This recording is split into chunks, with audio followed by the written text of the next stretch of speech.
behind the wheel and you're up there in the hills and you push the pedal down and it plants you back in the seat, it's a feeling like no other.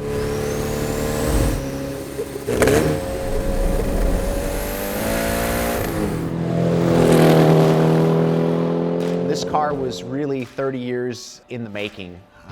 You know, when I first started working on the 356 platform, I knew that the potential was endless. And you know, my goal was always to take a 356 and evolve it as Porsche would have over time.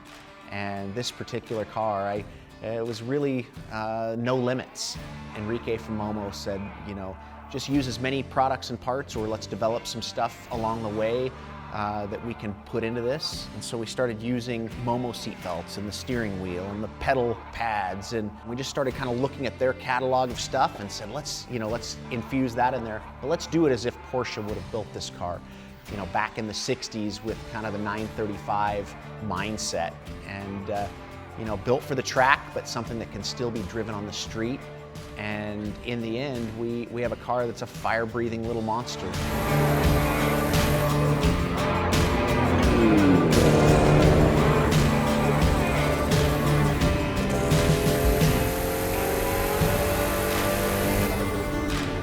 One of the things that I love about Porsche is that from a design aspect, they continue to evolve the design. It's not like they just tear the page out, throw it away, and start over.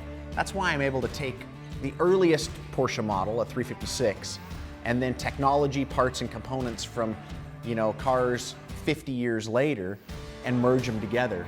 It's exactly what I did with this car.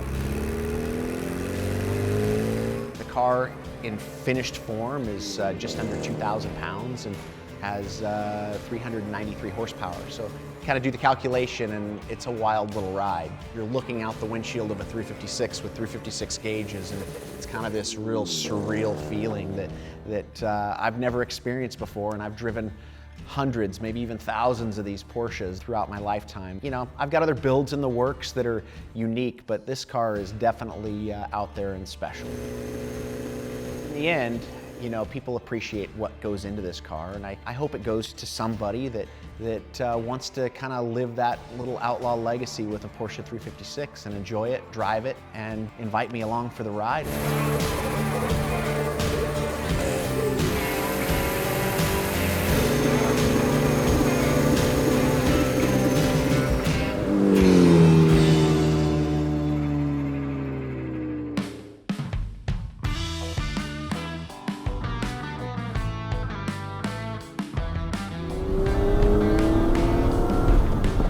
Remember your fond memories of this car? I mean, you must have known the former owners pretty well. I know it's got pretty well on history. Yeah, we've handled it 3 times, I believe, Alan. I mean, you know the owner, so I think this car was originally delivered due to Switzerland, to Lugano, in fact. Really? Yeah. This car has been in Cavallino, it's won awards, it's an old restoration. I think it's like any car. I mean, you have some old cars. I mean, we both grew up with these old cars. I mean, the more you get used to driving, just the more comfortable you are, the more you get to know the car itself, the better they feel. And you get to know the subtle nuances of these cars. It's a very visceral experience, and I think it's one thing to look at a Ferrari on a page or online on our website, but until you hear it, smell it, drive it, I mean, it's really what it's meant for. It's what it's all about. It does sound just terrific. And the way these cars pulled in some of the early 250s, I mean, they're just such fast cars. Even today, I mean, when you consider its specification, well over 300 horsepower, 0 to 60 in under 7 seconds, I mean, that's something to sneeze at by any generation. No, and you have independent suspension, like disc brakes. I mean, you really kind of developed out of those 50s cars, and they really truly became driver's cars. Is that what you thought out of a 275? I think I'm going to sell my 400 now. I mean, when you talk about the market, Alan, you know, these are about as blue chip as they get. You know, there's about 330 cars. You know, there's a couple of the Narc Spiders, I think, factored into that total. That you can use it as an everyday weekend car. You know, and whether you live in the Hamptons or whether you live in the south of France, it's one of those cars that you can jump in. I think you can drive it a couple hundred miles or 500 miles and do a 2-day trip. There's plenty of luggage space. You can get out and use it as one of those very usable cars. So What do you say? We're going to skip past the office and just take off for a couple hours? I think so. I'm game.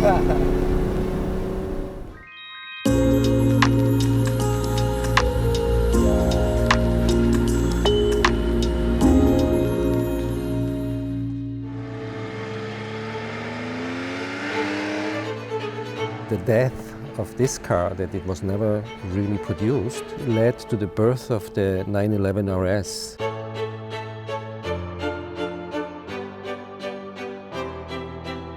This yellow car here, it is a Porsche 916. It's one of 10 cars ever built, and it's the very first one, which was also the personal car of Louise Piëch, the sister of Ferdinand Porsche.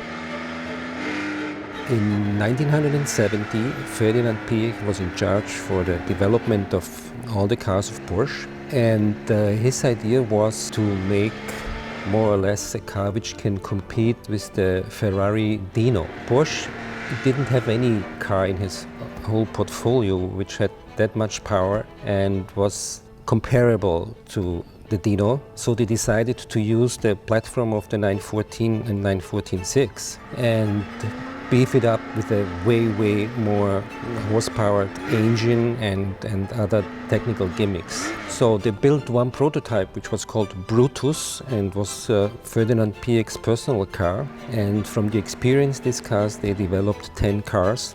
During the development it wasn't clear what kind of engine should be put in the car, so the first 3 cars were equipped with the 2.4 liter engine, so is this car, and the last 7 cars were equipped with the 2.7 liter engine.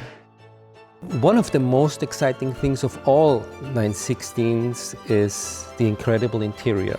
Anatol Lapin, who was in charge of the studio in Stuttgart at Porsche, he more or less could fulfill his dream and made some crazy interiors. When it comes to driving the car, it's a very civilized driving style. The car has a lot of torque, it's not noisy, and like every 914.6, I love the mid-engine concept, so you feel definitely the shift of the weight of the car, and it's famous to drive.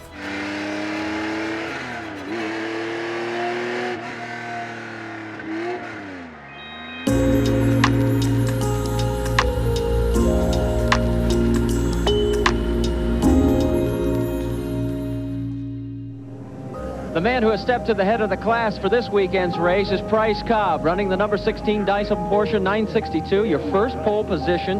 This guy is really the story right now in the number 16 of Dyson Racing. Price Cobb. My name is Bob Russo. I was involved with 962 racing in the 1980s with Holbert Racing, and then in 1993 I restored this car, which is a Dyson racing car, chassis 122, which was campaigned by the Dyson family and won at Road America, Road Atlanta. I restored it in 1993, and then we campaigned it in vintage racing for a number of years, and recently has undergone a mechanical restoration with a brand new Porsche Motorsport engine, new brakes, and everything in the mechanics have been gone over and made race ready.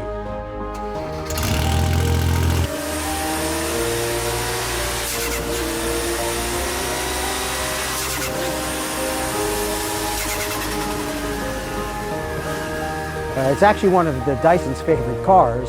They have chassis 101 also.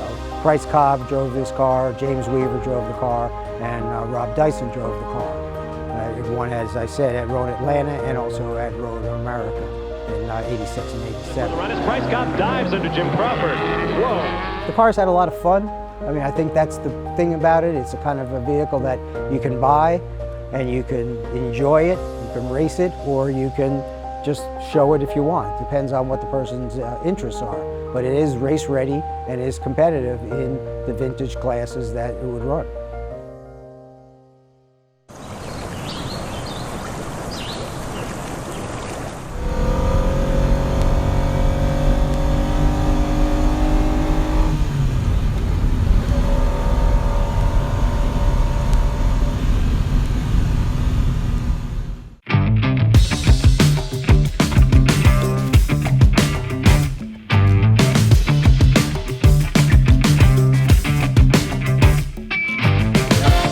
The 916 was going to be the elongation of the 914 GT line, except with more GT qualities, leather interiors, insulated, different frame structure set up, more integrity, more structural integrity, fixed head roof.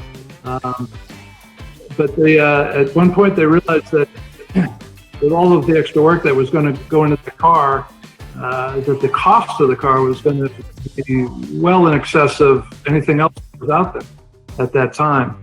And the Delta was just so great that the decision was made, and it was probably the right decision, not to bring the 916 to market.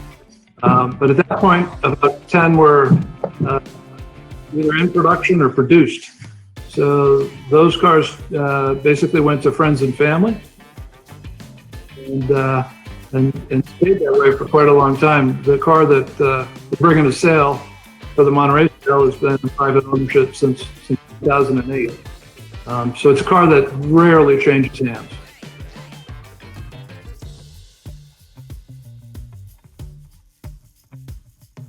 Rod Emery has built a ton of Outlaw 356s, but this is his most wildest design to date. The car is actually a 2.4 liter twin turboed, and it is an absolute monster. It was a fusion of design between the owner and CEO of Momo Group. They came up with this concept based on some earlier sketches that Emery had presented to him, and they had basically a no expense skunks work budget. They said, let's do whatever we can to make this the easiest Outlaw yet, and it is one of a kind, and it is such an exciting car. But once you get into that car, it snarls, it whistles, it makes all sorts of noises. It's just an amazing work of art, and it's edgy too, which is something that I think our buyers will appreciate, that it's something so unique.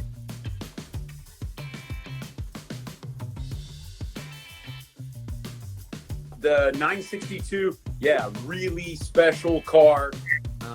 With any race car, probably one of the things that really matters the most is that car's history, the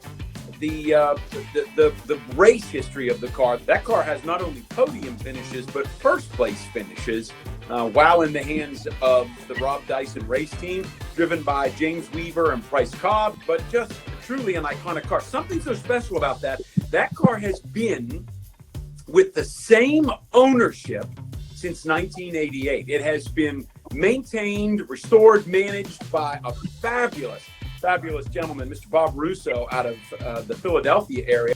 And he has been managing that car for the owner. That car has been to 2 of the Ren Sports. It's done some historic racing. If you're looking for a way to get into the ultimate side, the ultimate tip top of the Porsche race car experience, there really is. I can't think of anything more in North America, of course, at the top than a 962. And this represents a fabulous example. And it's a car that will get the job done.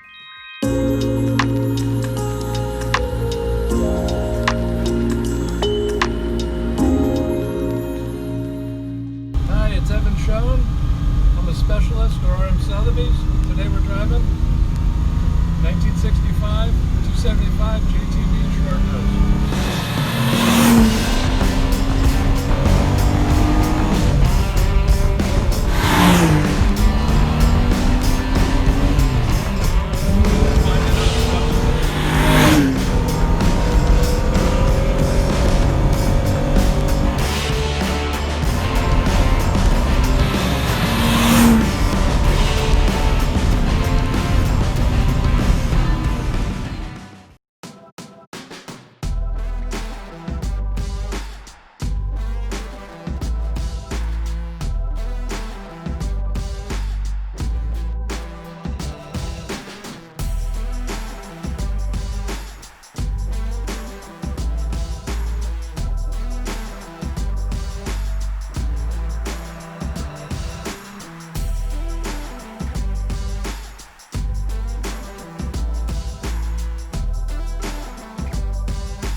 $44 million.